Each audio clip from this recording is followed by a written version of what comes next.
Saudara, tema yang diberikan kepada saya, khususnya tema di gereja Nafiri Discipleship Church ini adalah grow in love, bertumbuh dalam kasih. Pertanyaan mendasar adalah, apakah itu kasih? Beberapa orang menjawab kasih itu sebuah perasaan, Pak, perasaan sayang bahkan. Ada yang menjawab apa itu kasih? Kasih itu, Pak, sesuatu sesuatu yang gak bisa dijelaskan, Pak. Saudaraku, kasih bukanlah sesuatu.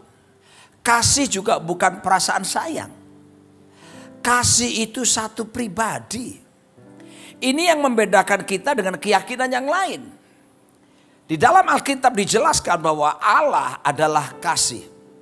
Jadi bicara soal kasih itu bicara tentang kepribadi daripada Tuhan itu sendiri. Selama kita tidak mengalami pribadi Tuhan dalam diri kita yang ditandai dengan bagaimana Yesus menjadi raja dalam hidup kita, maka kita tidak akan bisa merasakan kasih yang sejati dan kita tidak akan pernah bisa membagikan kasih yang sejati itu. 1 Korintus 13 Rasul Paulus berkata, "If I speak in the tongue of man and of angels, but have not love, I'm a noisy gong or a clanging cymbal."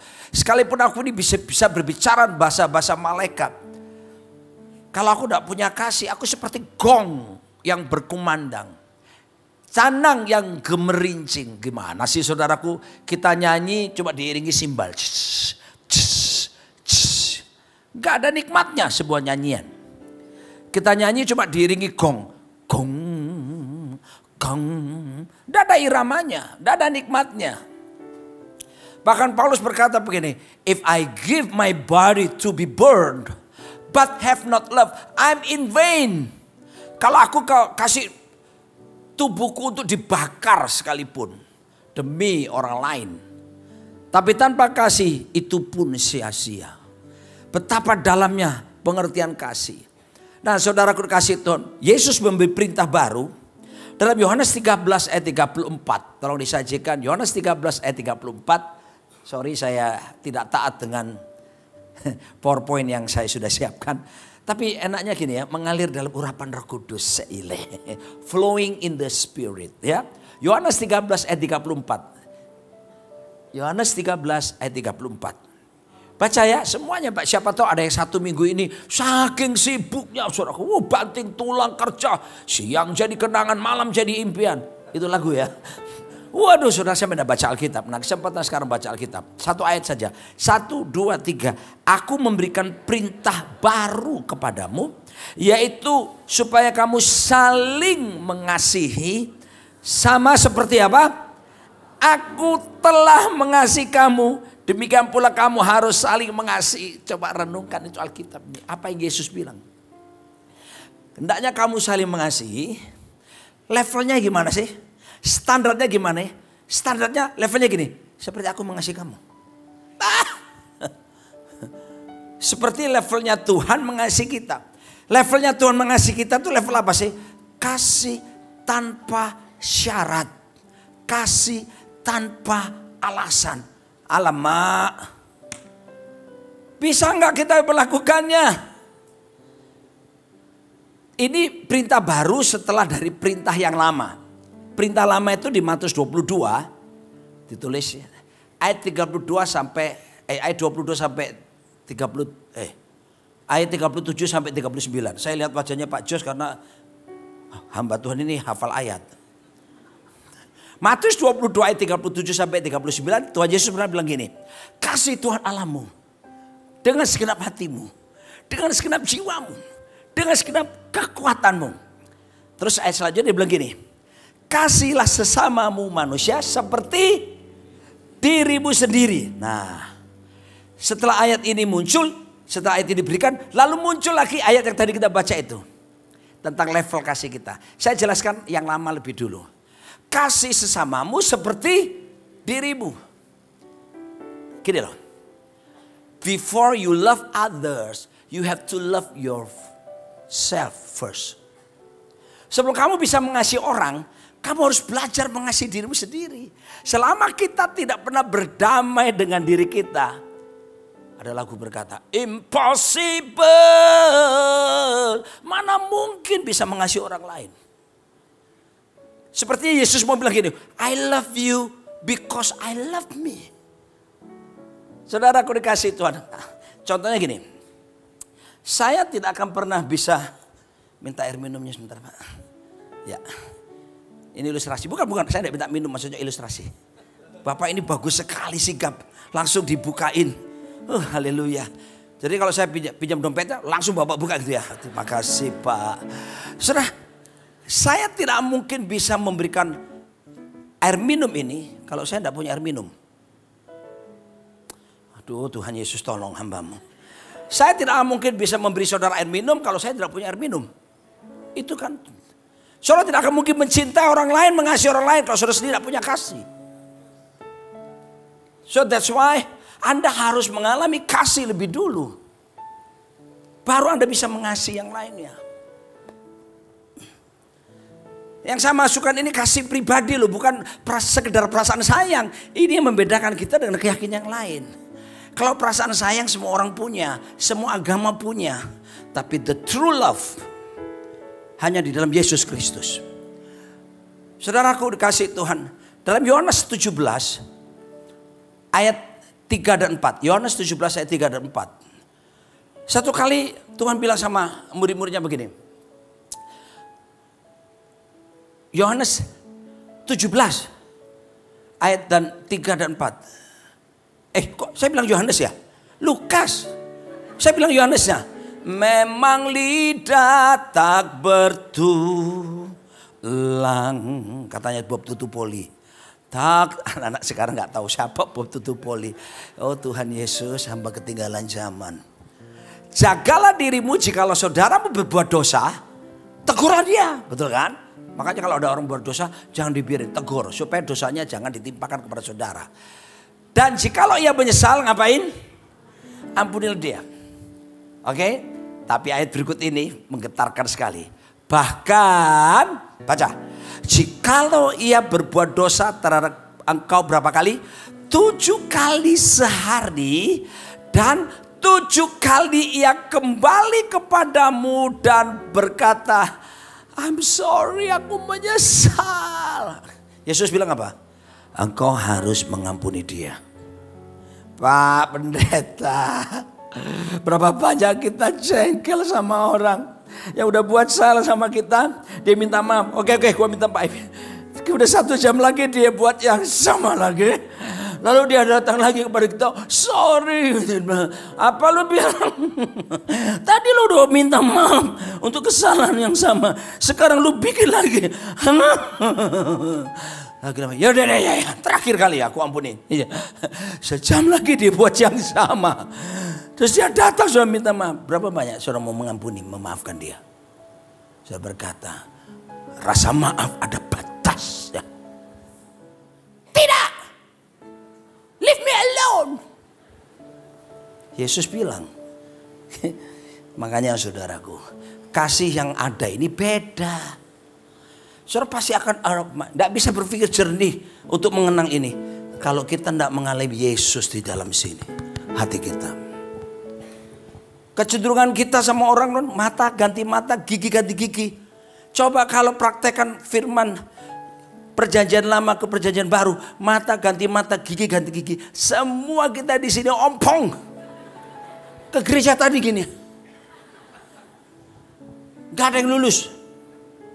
Tapi bagaimana kita bisa mengasihi orang lain, bahkan bisa mengampuni. Suatu kali Petrus datang dengan gagahnya, agak tinggi hati. Matius 18. Dia berkata begini, Guru, berapa kalikah dalam sehari aku mengampuni saudaraku? Seilah. Dia sebutkan angka 7 kalikah? Weile. Kenapa dibilang angka 7 kali? Karena para imam pada waktu itu kalau mengajarkan mengampuni sehari cukup 3 kali. Dia datang pada Yesus dengan standar yang jauh lebih tinggi. 2 kali lebih lagi. 7 kalikah? Dalam hatinya.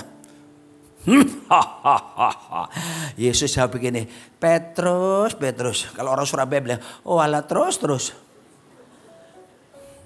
Kalau ada orang bersalah sama kamu 1 hari, dia minta maaf sama kamu, ampuni dia. 70 kali 7 kali. Berapa kali? 490 kali dalam satu hari. Artinya rata-rata tiap 3 menit mengampuni orang itu. Pak, sakitnya tuh di sini. Berapa banyak kita membayangkan orang yang terluka, yang melukai kita. Kita bayangin saudaraku waktu dia jalan di trotoar, bis Damri, serempet dia, dia terjatuh di got. Sudah terjatuh di got, ada ular kobra, patung dia, nggak sampai di situ, buaya ada di situ, diterkam, Saudaraku, tidak mungkin kamu bisa melakukan pengampunan tanpa ada kasih Kristus bekerja dalam dirimu. So that's why agama Kristen, ini bukan agama ya, tapi keyakinan iman kita ini butuh pengalaman hidup. Anda tidak akan mungkin bisa mengampuni tanpa punya pengalaman diampuni lebih dulu. Dan kalau kamu merasa orang berdosa, datang pada Yesus, bertobat. Repent. Kata repent itu re kan kembali. Pen itu mengacu kepada penthouse. Saya tinggal di apartemen lantai 30. Kalau orang tanya, tinggal di mana Pak? Dekat surga. Kenapa Pak? Lantai 30. Tapi ternyata di apartemen saya masih ada 6 tingkat lagi penthouse. Lebih tinggi, dia lebih dekat surga lagi. Saudara tahu arti repent itu repent. Jadi kalau Anda bertobat, Anda dikembalikan ke posisi tertinggi yang seharusnya Tuhan rencanakan dalam hidup Anda. Makanya orang berdosa itu selalu dibawa status yang rendah terus. Dosa itu merendahkan orang. Dosa itu membuat status kita turun. Tapi bertobat, kita akan repent, dikembalikan kepada posisi tertinggi yang seharusnya Tuhan rencanakan dalam hidup saudara. Saudara, begitu kita bertobat, undang Yesus masuk dalam hati kita. Mari saya beri saudara, the true love and the person of love itself, Jesus Christ, masuk dalam diri saudara. Nah, kalau Yesus sudah masuk di sini, orang Chinese bilang, Chu Yesus channel ya, Chai Wasenli. Dia di sini. Mari saya beritahu saudara, maka the power of love is also dwelling in your life. Di sini sekarang. Makanya mengampuni orang gak bisa pakai kemampuan kita. Mengampuni orang lain. Karena kita punya pengalaman diampuni. Karena kita punya power of love Yesus di dalam diri kita.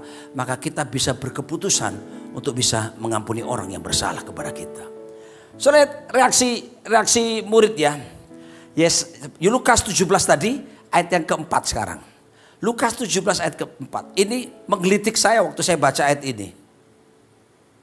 Bahkan jikalau ia berbuat dosa terhadap engkau 7 kali sehari dan 7 kali ia kembali kepadamu dan berkata aku menyesal, engkau harus mengampuni dia. Ayat kelima sekarang. Ini di ayat kelima. Reaksi muridnya apa?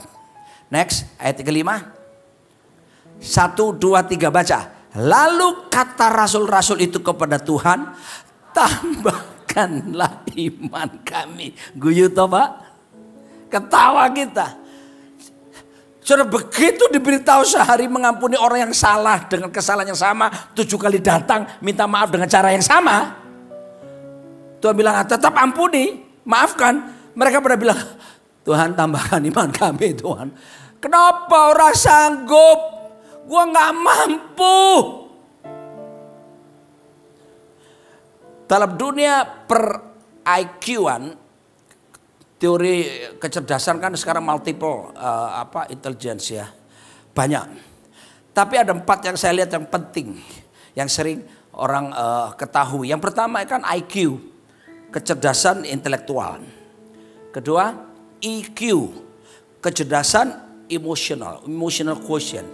Yang ketiga SQ. Spiritual quotient. Tapi yang keempat ini keren. EQ. Apa EQ? Adversity quotient. Apa itu artinya? Kecerdasan tahan banting. Haleluya. Ini yang harus dimiliki orang percaya itu. Ya, kecerdasan tahan banting ini, di mana salah satu tandanya adalah dia bisa melepaskan pengampunan di tengah keterlukaan yang dia alami dalam kehidupannya. Aha, haleluya. Saya mengajak saudaraku untuk betul-betul kita bisa praktekkan ini dalam kehidupan kita. Kalau enggak nanti kita cuma sekedar teori. Berat memang. Tetapi saudara lihat guru agung kita waktu di kayu salib. Dia berikan teladan hebat banget. Pada waktu dia sudah disiksa luar biasa itu sejak dari tadi malam. Sampai dia tergantung sore itu. Perkataan yang keluar dari mulutnya saudaraku. Bukan berkata, sikat mereka semua, kurang ajar. Hancurkan masa depan mereka. Tidak. Dia berkata, Bapa, ampunilah mereka. Sebab mereka tidak tahu apa yang mereka perbuat. Saudaraku kasih Tuhan, dunia sedang membutuhkan kasih yang seperti ini. Ada orang bertanya, Pak, dalam doa Bapa kami itu mana yang lebih penting, Pak? Bapa kami ada di sorga, dikuduskanlah namamu, terus datanglah kerajaanmu, jadilah kehendakmu di bumi seperti di sorga. Berilah kami pada hari ini makanan kami secukupnya, terus dan ampunilah kami akan kesalahan kami seperti kami juga mengampuni orang yang bersalah kepada kami. Dan janganlah membawa kami ke dalam pencobaan, tapi lepaskanlah kami dari yang jahat. Karena Engkau yang mempunyai kerajaan dan kuasa dan kemuliaan sampai selama-lamanya. Ternyata ayat itu tidak berhenti sampai di situ. Itu ayat 13 terakhir. Ayat selanjutnya Matius pasal 9 ayat ke-14. Yesus berkata begini. Karena jikalau kamu mengampuni saudaramu, Bapakmu di sorga juga mengampuni kamu. Tapi kalau kamu tidak mengampuni, Bapa di sorga juga tidak akan mengampunimu. Saya nggak peduli berapa besar jam terbang pelayanan Anda, berapa hebat pengurapan yang Anda miliki, berapa hebat banyaknya harta yang Anda miliki, berapa pintarnya Anda menempuh pendidikan yang tinggi, berapa gelar Anda yang sandang. Tapi kalau Anda tidak mengampuni, Alkitab berkata, Bapa di sorga juga tidak akan mengampuni kita. Beberapa orang menyanggah ini. Saya mengajar di sebuah sekolah Alkitab. Salah satu mahasiswa sekolah Alkitab bertanya begini, Pak Pendeta, bukankah kasih Kristus itu menyudahi, menyelesaikan semuanya? Dan saya berkata, itu pandangan, pasti pandangan daripada hyper grace. Hyper grace berpendapat begini, doa Bapa kami itu memang diajarkan Yesus sebelum Yesus disalibkan. Jadi setelah Yesus disalibkan, dia mengampuni dosa kita, udah gak perlu minta ampun katanya. Udah gak perlu, karena sudah diselesaikan di atas kayu salib. Mereka bilang begitu. Saudaraku, lalu mereka bilang begini, bukankah Pak Pendeta, bukankah sudah selesai? Tuhan berkata, it is finished. Di atas salib sudah selesai. Dan kalau kita sudah mengalami kasih dan anugerah Tuhan, udah gak perlu lagi melaksanakan hukum kan? Karena kita hidup di perjanjian baru. Mari saya beritahu kepada saudaraku kasih Tuhan. Kasih karunia, kasih dan juga kasih karunia itu diberikan bukan untuk meniadakan hukum. Kasih dan anugerah diberikan justru memampukan kita untuk melakukan hukum-hukum Tuhan. Salah satu hukum Tuhan disebut hukum agung adalah kasih Tuhan Allahmu, kasih sesamamu. Jadi kalau ada kasih Kristus bekerja dalam diri kita, kita tidak akan mungkin bisa mengasihi dengan baik. Sebab itu, saudaraku, kalau ada yang datang di sini, saudara datang dengan rasa panas akan seseorang. Saudara datang ke gereja, saudara bisa nyanyi, air mata, air hidung, air mulut keluar semua. Tapi kalau saudara ada satu orang yang saudara benci dan saudara tidak bisa mengampuni, nyanyian saudara cuma sampai di plafon gereja ini. Matius pasal 5 ayat 23 dan seterusnya, Yesus berkata, kalau kamu datang satu beribadah, lalu kamu mempersembahkan korban, bawa persembahan nih, lalu kamu teringat ada sesuatu yang gak beres antara kamu dengan saudaramu, Yesus tidak bilang begini, menari melompatlah, berbahasa rohlah, bersukacitalah. Tidak, Yesus bilang tinggalkan persembahanmu di situ. Terus next, ayat 24, tinggalkan persembahanmu di situ. Tinggalkanlah persembahanmu di depan mezbah itu dan pergilah ngapain? Berdamai dahulu dengan saudaramu. Lalu kembali untuk mempersembahkan persembahanmu itu. Persembahanmu boleh hebat, miliaran, triliunan. Tapi ketika kau mempersembahkan dengan kebencian yang belum terselesaikan. Memang persembahan kita berguna buat gereja. Tapi di hadapan Tuhan persembahan kita tidak ada nilainya. Kalau kita tidak mengampuni. Saudara, ini cuma ada di dalam Yesus Kristus. Sebab itu saya kembali sebelum saya selesai. Tinggal 13 menit. Saudaraku, selevel apa sekarang? Itu baru level yang gitu-gitu. Tuhan bilang bahkan levelnya adalah sebagaimana aku mengasihi kamu. Levelnya level Tuhan. Kenapa? Tanpa syarat, tanpa alasan. Kalau istri saya tanya sama saya, why do you love me so sweet and tenderly? I'll do everything to make you happy. Ooh, ooh, ooh. Maka saya harus menjawab begini. I'm sorry babe. I cannot find the reason why I love you. Because I love you without any reason.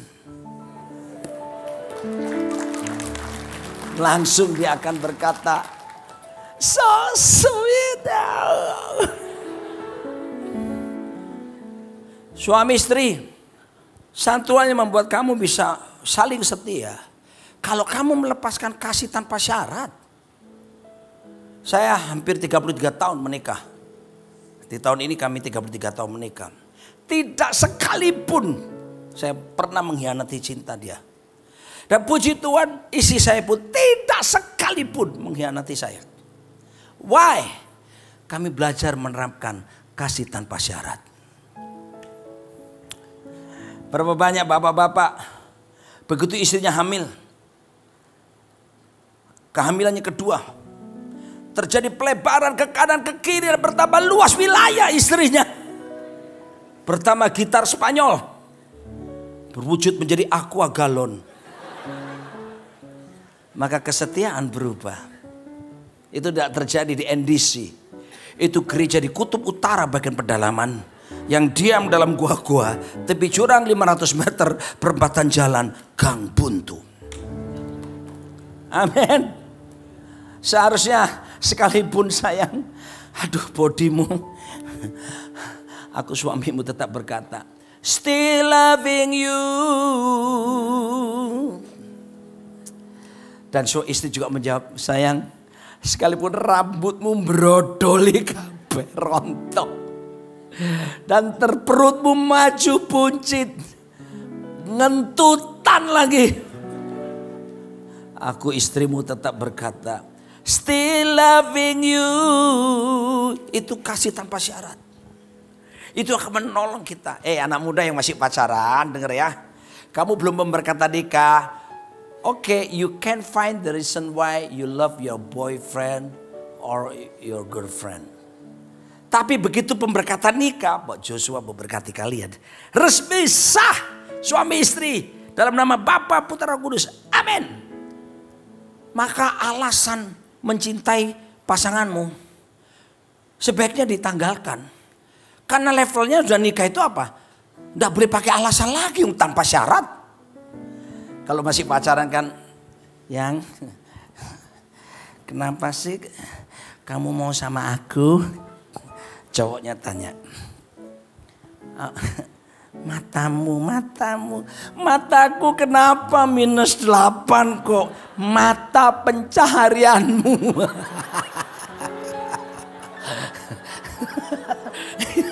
Itu alasan ya. Nah, bukan maksudnya matamu bersinar, oke. Saya kasih tahu, itu pun alasan. Gantian ceweknya bertanya, ceweknya, kenapa kamu sayang aku? Kamu seorang wanita yang penuh pengertian bagiku. Nah, itu pun alasan.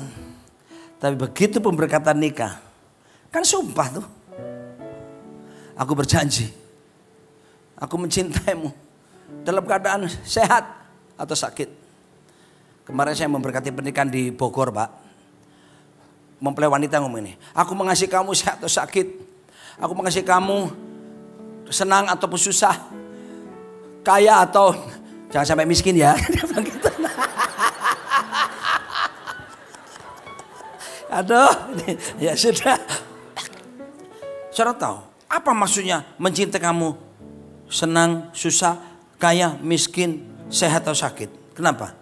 Tanpa syarat, tanpa alasan. Tolong suami istri yang ada di sini. Beberapa Anda hambar. Siapa yang pernah minum soft drink, Coca-Cola atau Sprite? Ya, semua pasti suka. Mari saya beritahu, kocok dia. Buka, pak. Pasti meletup. Orang Surabaya bilang, mak, gembluduk. Masukkan, tuangkan di gelas. Jangan diminum, biarin semalaman. Besok pagi. Coba diminum. Rasa apa? Hambar.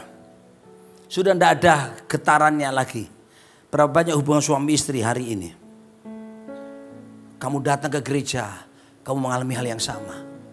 Ya hanya karena status lah Pak. Sudah status menikah sudah Pak. Kan tidak boleh cerai Pak. Ya sudah. Hei. Betapa sedihnya rumah tangga yang seperti itu.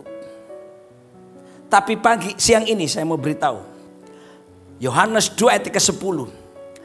Yohanes 2 ayat 10, Yesus datang ke pesta pernikahan di Kana. Habis anggurnya. Yesus buat air putih jadi anggur. Wah, mereka minum. Heran. Biasanya orang itu kasih minum yang baik dulu. Setelah kita agak teler, kasih yang kurang baik. Jadi kesadaran itu membedakan udah hilang. Tapi kamu kasih yang baik, tetap kasih yang baik terus-terusan. Saudaraku, di situ anggur yang baik, Yohanes 2 ayat 10, itu bahasa Yunaninya adalah kalos. Kata kalos itu bukan anggur baru. Banyak orang mengajarkan anggur baru. Anggur yang mahal itu bukan anggur baru. Anggur yang mahal itu anggur yang lama. Ya, anggur yang mahal itu juga anggur yang ini kalos. Kalos itu excellent wine. Anggur yang excellent, luar biasa, berkualitas. Saat ini mungkin hubungan suami istri sedang dalam hambar. Saya beritahu, Yesus masih sanggup buat mujizat buat kita saat ini. Air putih hatimu dirubah jadi anggur yang berkualitas. Mungkin beberapa orang saudara datang dalam kebencian. Jangan keluar dari ruangan ini dalam keadaan di mana ibadahmu menjadi sia-sia. Sebelum pulang ini, saya akan berdoa mengajak kita untuk melepaskan pengampunan. Ketika Anda melepaskan pengampunan, saya beritahu saudaraku, kesehatan akan muncul. Kedokteran pun mengakui. Saudaraku dikasih Tuhan, ada penyakit-penyakit yang disebut psikosomatis. Penyakit yang disebabkan karena masalah kejiwaan. Ada orang saudaraku bisa sakit emahnya, padahal dia makan teratur. Kenapa saudaraku? Kepikiran. Apalagi saudaraku ada seseorang yang pernah melakukan hal yang jahat, langsung mahnya naik. 1.300 lebih dokter lulusan John Hopkins University di Amerika membuat penelitian. Kenapa orang bisa pada masa tuanya jantung koroner, stroke, lalu penyakit-penyakit kanker dan penyakit yang mematikan lainnya. Mereka buat penelitian selama bertahun-tahun dan mereka mendapatkan kesimpulan. Orang-orang yang berpotensi penyakit yang mematikan tersebut karena pada masa kecilnya hubungannya tidak baik dengan bapaknya. Para suami di sini perhatikan baik-baik ya. Jangan sampai kamu jadi suami yang cuma hadir secara fisik tapi tidak pernah hadir secara spiritual buat anak-anakmu. Jangan jadi suami yang cuma hadir secara fisik tapi tidak hadir secara emosi, secara jiwani buat anak-anak saudara. Karena kesakitan, kepahitan itu akan menimpa mereka. Filipus berkata, show me the Father.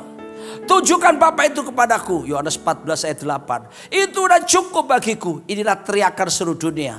Dunia sedang berteriak, show me the Father. Tunjukkan Bapa itu. Tunjukkan kasih sejati itu. Itu cukup bagiku. Saudaraku, saya percaya kalau setiap kita mengalami kasih Kristus, maka kita bisa melepaskan kasih itu kepada anak-anak kita, kepada saudara kita, kepada orang-orang yang membenci kita. Dan kita mudah sekali untuk melepaskan pengampunan. Saya tutup dengan satu kesaksian. Saya pergi pelayanan bersama istri saya ke Sydney. Dan setelah pelayanan, saya jalan-jalan ditemani dengan teman-teman di sana ke Botanical Garden. Pemandangannya Sydney Harbour Bridge.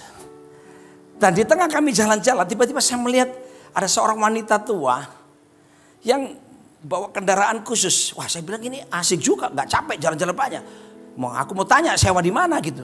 Saya lihatin wanita itu mendekati saya, berhenti di depan saya. I'm paralyzed, dia bilang gitu. Oh, saya lumpuh. Oh, sorry man. Saya pikir itu kendaraan yang bisa disewa. Ternyata dia punya kursi roda listrik yang unik sekali. Terus ngobrol lah kami. Saudaraku, saya tanya sama dia, kamu sakit apa ini? Dia cerita, oh sejak 11 tahun yang lalu. Berarti dia lahir tidak lumpuh. Ada apa 11 tahun yang lalu? Dia cerita, dia berkelahi dengan kakak iparnya. Dia perempuan, namanya sampai sekarang ingat saya, Lauren. Kakak iparnya tuh berkelahi sama dia, memaki dia, lalu mendorong dia terjatuh. Bak, waktu dia terjatuh, saudaraku, dia sakit hati, dia berkata, laki-laki berani sama perempuan. Dia sakit hati, kepahitan. Saudara, apa yang terjadi? Sejak hari itu, dia bilang, kaki saya tiba-tiba lemah. Dari hari tambah lemah, sampai lumpuh. Dan sekarang sudah 11 tahun. Terus saya bilang, are you Christian? Ya. Tapi aku gak mau ke gereja, dia bilang. Loh, kenapa gak mau ke gereja? Teman-temanku pada ke gereja, tahu gak? Mereka munafik semuanya. Kecuali ya di NDC. Waduh, saya pikir, Pak Jos, apa ini? Aku ngomong apa ini? Tuhan kasih iman. Beritahu sama dia, orang bisa berdosa lewat pikirannya. Saya bilang, orang bisa berdosa lewat pikirannya loh, baru dia sadar. Ya benar juga ya. Lalu saya cerita tentang Yesus Kristus kepada dia. Dan kemudian saya ceritakan, saya tanya, mana kakak iparmu? Udah mati. Gini loh, seharusnya Injil itu dibawa sampai mati dong. Ini kepahitan dibawa sampai orang yang mati. Saudara, saya bilang, kalau kamu kepingin sembuh, ampuni saudaramu. Walaupun dia sudah mati. Singkat cerita, to cut the story short, dia mau. Saya ajak dia minta ampun dosa, kesalahannya. Saya ajak dia untuk minta ampun kepahitannya, melepaskan, membuka hati. Yesus masuk dalam hatinya. Selesai, amin. Saya punya keberanian iman, Pak. Saya berkata, in the name of Jesus from the Nazareth, aku berkata kepadamu, bangkit berjalanlah. Istri saya itu bantuin dia angkat dari kursi rodanya itu. 11 tahun gak jalan, berat banget. Terus ditarik pelan-pelan sama istri saya. Aduh, berat banget saudaraku. Tapi 5 menit kemudian dia lepaskan tangan istri saya. Dan dia ngomong begini, I'm walking. Dia jalan, dia sembuh. Kepahitan mengundang penyakit, mengampuni, menyembuhkan kamu.